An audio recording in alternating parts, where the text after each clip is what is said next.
क्या आप भी पागल हो चुके हैं, दीवाने हो चुके हैं?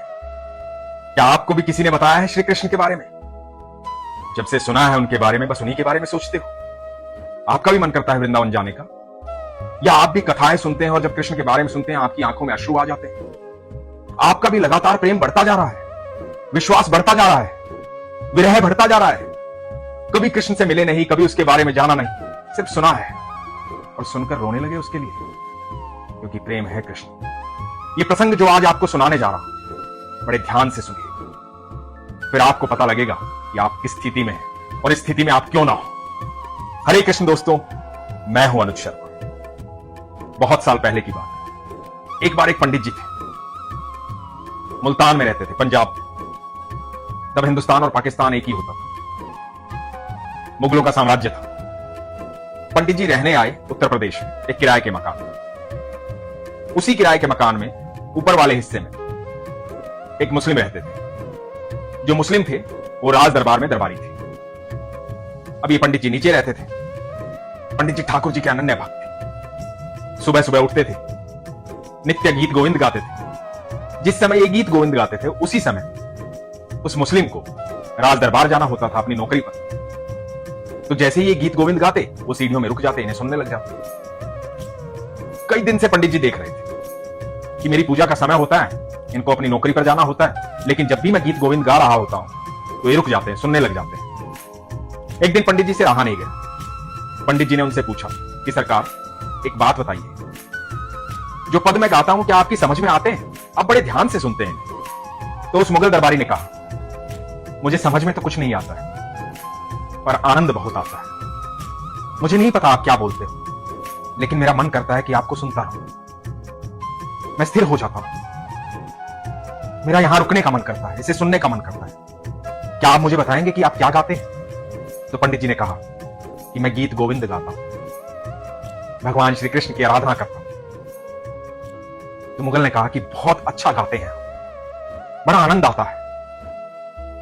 तो पंडित जी ने कहा कि आप कभी सुनना चाहें तो इसे पूरा सुनिए, आपको और भी आनंद आएगा। मुगल दरबारी ने कहा कि ठीक है, मैं जरूर सुनना चाहूंगा। तो अब पंडित जी ने मुगल दरबारी को गीत गोविंद सुनाया। रोज गीत गोविंद सुनते थे, उनको गीत गोविंद याद हो गया। मुगल दरबारी गीत गोविंद गाने लगे। जब गीत गोविंद गाने लगे और पंडित जी ने सुना कि ये मुगल दरबारी गीत गोविंद गाने लगे हैं, तो पंडित जी ने उन्हें कहा कि सरकार, एक बात कहनी थी आपसे। मुगल दरबारी ने कहा कि हां कहिए, आप भी बहुत अच्छा गाते हैं, लेकिन इसे ऐसे मत गाया कीजिए, क्योंकि मान्यता यह है कि जब भी गीत गोविंद गाया जाता है स्वयं भगवान श्री कृष्ण वहां पर होते हैं। तो आप जब भी गाएं आराम से बैठकर गाएं, भगवान श्री कृष्ण का वहां पर आसन बिछाएं। जब आप गीत गोविंद गाएंगे तो भगवान श्री कृष्ण उस आसन पर आकर के बैठेंगे और आपसे गीत गोविंद सुनेंगे। इस मुगल दरबारी ने कहा कि मेरे पास तो इतना समय ही नहीं होता, मैं तो किसी के अधीन हूं। आपको तो पता है, राज दरबार में नौकरी करता हूं, मुझे तो कभी भी बुला लिया जाता है, कभी भी छुट्टी हो जाती है, कोई समय निर्धारित नहीं है।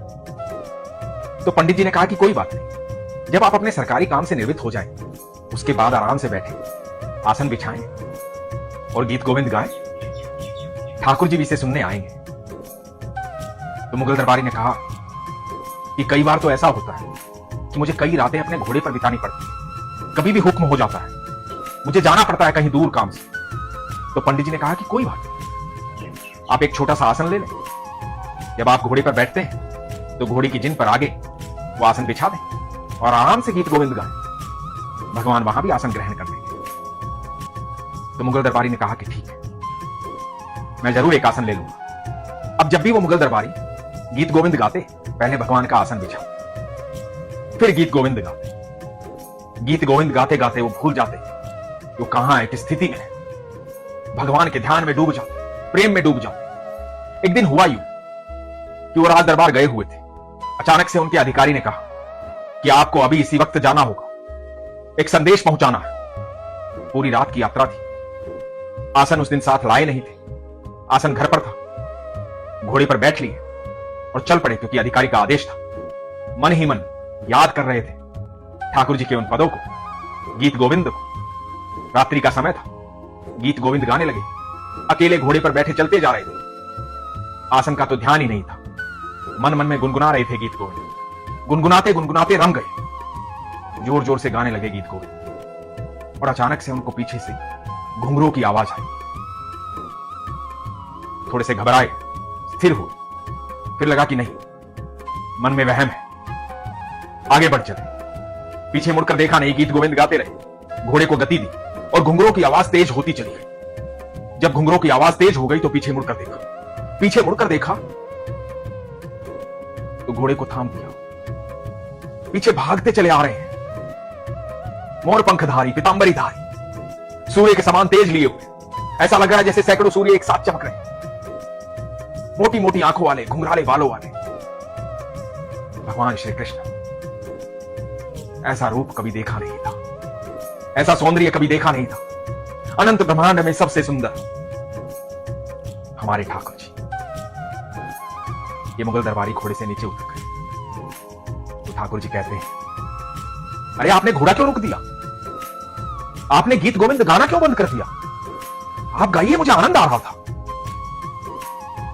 तो मुगल दरबारी ने कहा कि ये कैसे संभव है? मैं स्वप्न देख रहा हूं या आपको साक्षात देख रहा हूं? ये कैसे हो सकता है? तो ठाकुर जी कहते हैं कि आप गाइए गीत गोविंद, मुझे अच्छा लग रहा था। आप क्यों रुक गए? मुगल दरबारी कहते हैं कि आप सच में यहां हैं, आप साक्षात यहां हैं। पंडित जी तो बताते हैं कि आप अनंत ब्रह्मांड के रचयिता हैं। पंडित जी तो बताते हैं कि आप पूरी दुनिया के मालिक, सब कुछ आपने बनाया है। और आप वो छोटे से दरबारी के घोड़े के पीछे भागते हुए चले आ रहे हैं। ठाकुर जी मुस्कुराए, बोले मैं भाग कर रहा हूं, तुम गीत गोविंद गा रहे हो, मैं तो झूमता हुआ, नृत्य करता हुआ, खुशी से तुम्हारे पीछे सुनता हुआ आ रहा हूं। मुझे आनंद आ रहा था। तुम गा रहे थे, तुम भूल गए आज मेरा आसन बिछाना, पर मैं कैसे भूल सकता हूं तुम्हारे पास आना। जब भी तुम गीत गोविंद गाते हो मैं तुम्हारे पास होता, तुम्हारे साथ बैठा होता। तुम इतने प्रेम से गाते हो, इतने भाव से गाते हो, इतने मन से मुझे पुकारते हो। मुझे आनंद आता है, तुम पर प्रेम आता है। तुम्हारा प्रेम, तुम्हारा भाव मुझे खींच लाया। जब भी कोई भक्त प्रेम से मुझे पुकारता है, दिल से मुझे याद करता है, मैं सब कुछ छोड़कर दौड़ा चला आता हूं। मैं तुमसे अत्यंत प्रेम करता हूं। मैं हमेशा तुम्हारा गीत गोविंद सुनना चाहता हूं। यह सुनकर मुगल दरबारी भगवान के चरणों में गिर गए। ठाकुर जी के चरणों से लिपट गए। ठाकुर जी को कोटि कोटि धन्यवाद किया। भगवान अंतर ध्यान हो गए। जब भगवान अंतर ध्यान हो गए तो इन मुगल दरबारी ने सोचा कि आज मैं किसी की नौकरी कर रहा था। उस नौकरी में मैं ये भूल गया कि मुझे ठाकुर जी के लिए आसन बिछाना था। मैं भूल गया कि जब भी मैं गीत गोविंद गाता हूं ठाकुर जी आते हैं। वो इतना प्रेम करते हैं अपने भक्त से, मैंने कभी सोचा नहीं। वो पंडित जी ने कहा था कि मैं जब भी गीत गोविंद गाऊं आसन बिछा दिया करूं, क्योंकि आसन बिछाऊंगा तो ठाकुर जी आएंगे मुझे सुनने। मैं क्यों भूल गया था? क्योंकि मैं किसी के अधीन था। इस अधीनता की वजह से मैं ईश्वर से दूर हो गया। मैं अकेला चला रहा था, मैंने ठाकुर जी का आसन नहीं बिछाया।